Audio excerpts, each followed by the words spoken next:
pizzicato can sound a bit like a mousetrap if one is not careful. But there's ways to make it sound nice. For starters, it depends when you're playing it. Sometimes you can play it without the bow, which is so much easier. But a lot of the time, you're going to have to be playing something arco, and then suddenly you have to go to pizzicato. So first of all, bear in mind, you don't need to actually change your bow hold when you're doing pizzicato. All you need to do is stick out your middle finger and use your middle finger because it's fatter than your first finger. And so it's got more flesh on, so you're less likely to get blisters, hurt less, and sounds nicer.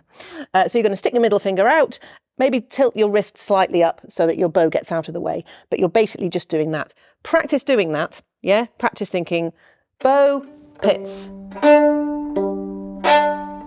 So you get used to swapping between the two and not feeling a bit wobbly. Do you feel wobbly when you swap, Jo?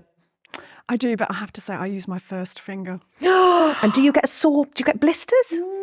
No. She's tough as nails. No. What can I say? I find it easier to move my first finger. Maybe just my hand's different to yours, but I like to use my first finger and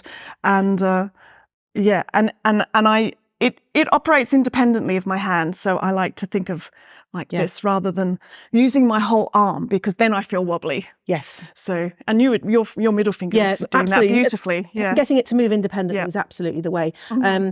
I'm a big fan of the least amount of energy you can use is the best. Absolutely. I'm essentially quite a lazy person, and I think violinists are very lazy. Very. The best violinists are the laziest, I think. Yes, really. You've got to be energy efficient. That's right. Yes. Mm-hmm. So you can hold on to the fingerboard with your thumb. You can stick it there and hold on.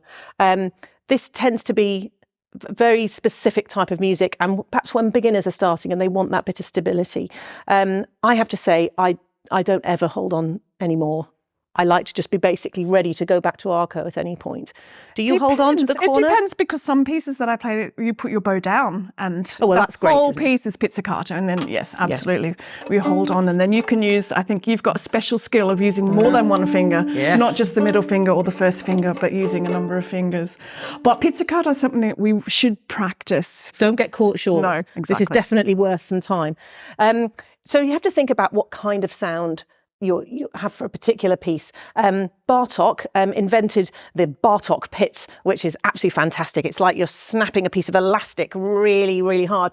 And what you want to do is get right under the string there, and you're pulling up, and you're letting the string snap against the fingerboard. So like that. I love it. Excellent. But sometimes that happens accidentally.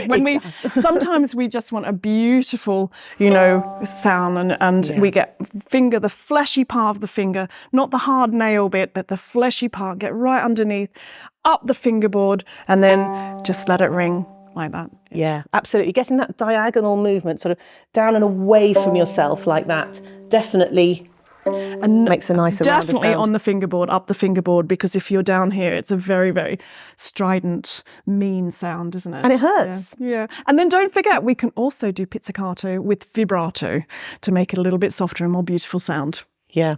You've also got pizzicato chords, so you can be doing, when you're doing a strumming effect there, you can still be going away from yourself as you go across. So you're going across, but then also slightly diagonally. So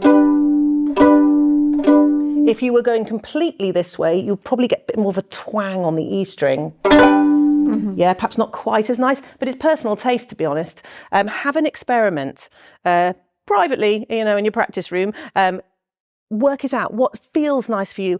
What can you make an association between what you're hearing and what you're feeling?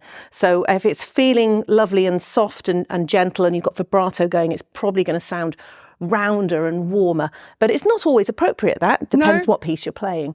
Have an experiment. It's great fun.